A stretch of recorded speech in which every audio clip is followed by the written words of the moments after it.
నమస్తే, welcome to our news.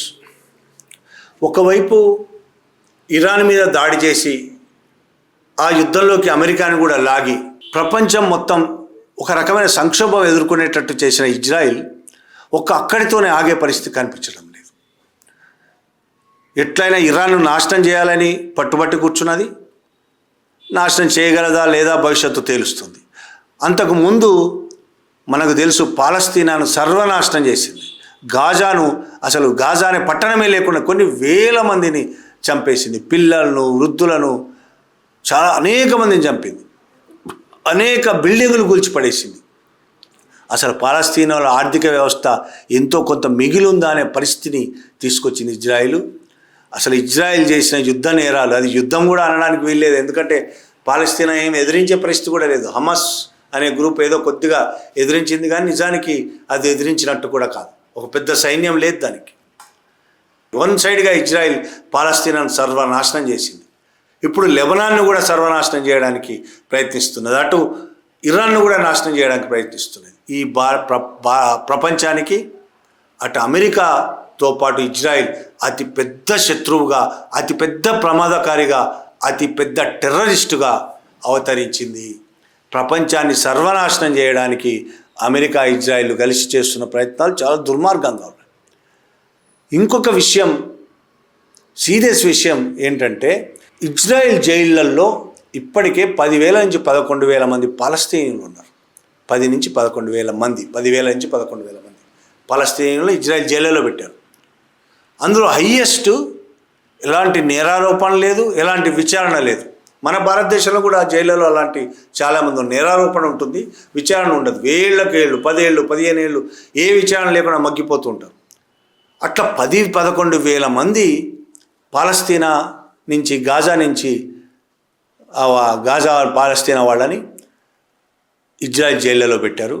ఆ 11,000 మంది ఎలాంటి విచారణ లేకుండా, ఎలాంటి నేరారోపణలు లేకుండా ఆ జైలులో మగ్గుతున్నారు. ఇప్పటికే ఇజ్రాయిల్ జైలు సిబ్బంది పెడుతున్న హింసలకు భరించలేక చాలామంది చచ్చిపోయారు ఆల్రెడీ. ఆ జైళ్ళలో 10,000 మందిలో వృద్ధులు ఉన్నారు, అత్యంత వృద్ధులు, 80 ఏళ్ళు, 90 ఏళ్ళు ఉన్న వాళ్ళు ఉన్నారు. చిన్నపిల్లలు ఉన్నారు, 5 ఏళ్ళు, 10 ఏళ్ళు ఉన్న వాళ్ళు కూడా ఉన్నారు. అంత దారుణంగా ఇజ్రాయిల్ ప్రవర్తిస్తున్నది. ఇంకొక దుర్మార్గమైన విషయం ఏంటంటే, ఈ 10,000 మంది, 11,000 మందికి ఉరి వేసి చంపడానికి ఒక చట్టం తీసుకురాబోతుంది ఇజ్రాయిల్. ఇది చాలా దుర్మార్గమైంది. ప్రపంచానికే ప్రమాదకరమైనది ఇది.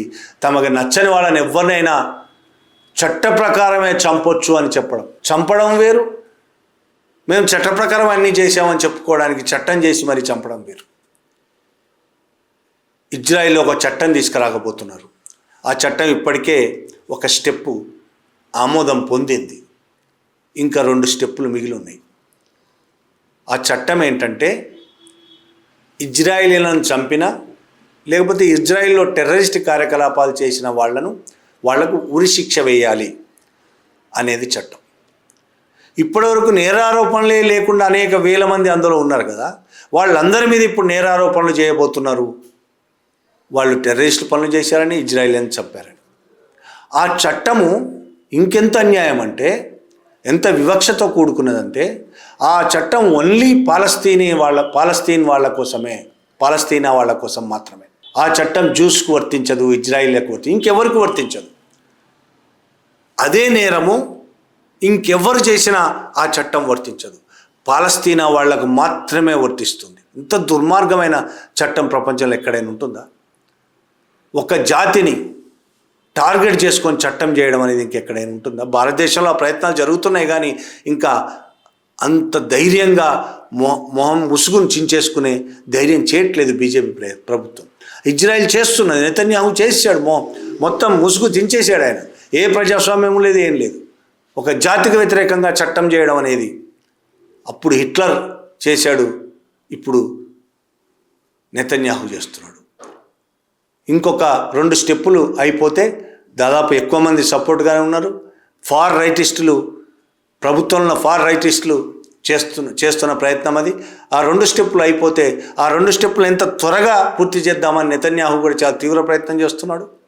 ఆ 2 స్టెప్పుల్లో కూడా అది ఆ బిల్లు ప్రస్తుతం బిల్లు పెట్టారు. ఆ బిల్లు సక్సెస్ అయితే ఫస్ట్ ఈ బిల్లు నేషనల్ సెక్యూరిటీ కమిటీ ఆమోదించింది. ఇప్పుడు పార్లమెంట్ ఆమోదించాల్సి ఉంది. పార్లమెంట్లో కూడా 2 స్టెప్స్ ఉన్నాయి, ఆమోదించాల్సి ఉంది. ఆమోదిస్తే ఆ బిల్లు చట్టంగా మారుతుంది. చట్టంగా మారిన వెంటనే ఎవరి మీద అయితే నేరారోపణలు ఉన్నాయో కోర్టుకు తీసుకెళ్ళి 90 రోజుల్లోపు వాళ్ళని ఊరేసేయాలి. అప్పీల్ చేసుకోవడానికి కూడా వీలు లేదు. ఇంత దుర్మార్గమైన చట్టం ఎక్కడైనా ఉంటుందా? కోర్టుకు వెళ్తే మనకు శిక్ష వేస్తే అప్పీల్ చేసుకోవడానికి వీలు ఉంటుంది కదా, పై కోర్టుకు వెళ్తాం కదా. అప్పీల్ చేసి ఈ చట్టంలో అప్పీల్ చేసుకోవడానికి కూడా వీలు లేదు. నేరారోపణ చేసిన వాళ్ళ మీదనే కదా శిక్ష పడేది, టెర్రరిస్ట్ దాడులు చేసిన వాళ్ళ మీదనే కదా, ఇజ్రాయిలీలను చంపిన వాళ్ళ మీదనే కదా అని మనం అనుకోవచ్చు. కాదు, జైళ్ళలో ఉన్న వాళ్ళందరి మీద ఇవే ఆరోపణలు చేస్తారు. ఇప్పుడు ఆరోపణలు లేవు, ఏం లేవు, జైల్లో ఉన్నారు అంతే. వాళ్ళ మీద అందరి మీద రేపు ఇవే ఆరోపణలు చేయబోతున్నారు. ఇజ్రాయిలీలను చంపారని, లేకపోతే టెర్రరిస్ట్ దాడులు చేశారని. అసలు టెర్రరిస్ట్ దాడులు అంటే ఏంటి? ఇప్పుడు ఇజ్రాయిల్ లెబనాన్ మీద, ఇరాన్ మీద చేస్తున్న దాడులను టెర్రరిస్ట్ దాడులు అనలేమా? ఒక దేశ అధ్యక్షుడిని హత్య చేస్తే వాళ్ళు హత్య చేసిన వాళ్ళని టెర్రరిస్టులు అనమా? భారతదేశంలో పహల్గామ్లో టూరిస్టులను హత్య చేసి పారిపోయారు, టెర్రరిస్టులు అంటున్నాం కదా. అట్లనే పాలస్తీనా మీద దాడి చేసి అనేక వేల మందిని హత్యలు చేసిన వాడు టెర్రరిస్ట్ కాడా?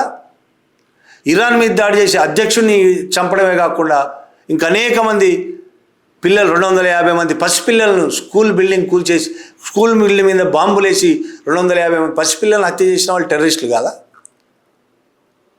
వాళ్ళు టెర్రరిస్టులు అయ్యి పాలస్తీనా వాళ్ళకు వ్యతిరేకంగా టెర్రరిస్ట్ యాక్ట్ తీసుకురావడం అనేది చాలా దుర్మార్గం. ఇది ప్రపంచం మొత్తం ఖండించాల్సిన విషయం. ఈ చట్టానికి వ్యతిరేక ఇప్పటికే UN హ్యూమన్ రైట్స్ కౌన్సిల్ కూడా దీన్ని వ్యతిరేకించింది. ఇట్లా చట్టం తీసుకొస్తున్న ప్రయత్నం చేయడాన్ని. అయినా ఇజ్రాయిల్ ఏం వెనక్కి తగ్గడం లేదు. ఇజ్రాయిల్ ఎవ్వరు ఏం చెప్పినా వినే పరిస్థితి లేదు. ఇప్పుడు ఇజ్రాయిల్ చెప్పినట్టు అమెరికా వింటుంది కాబట్టి, అమెరికా ఉంటే చాలు పెద్దన్న, ప్రపంచ పెద్దన్న ఉంటే ట్రంప్ చెప్పినట్టు వింటున్నాడు. దొరికాడో పిచ్చోడు ఇజ్రాయిల్ చేతికి,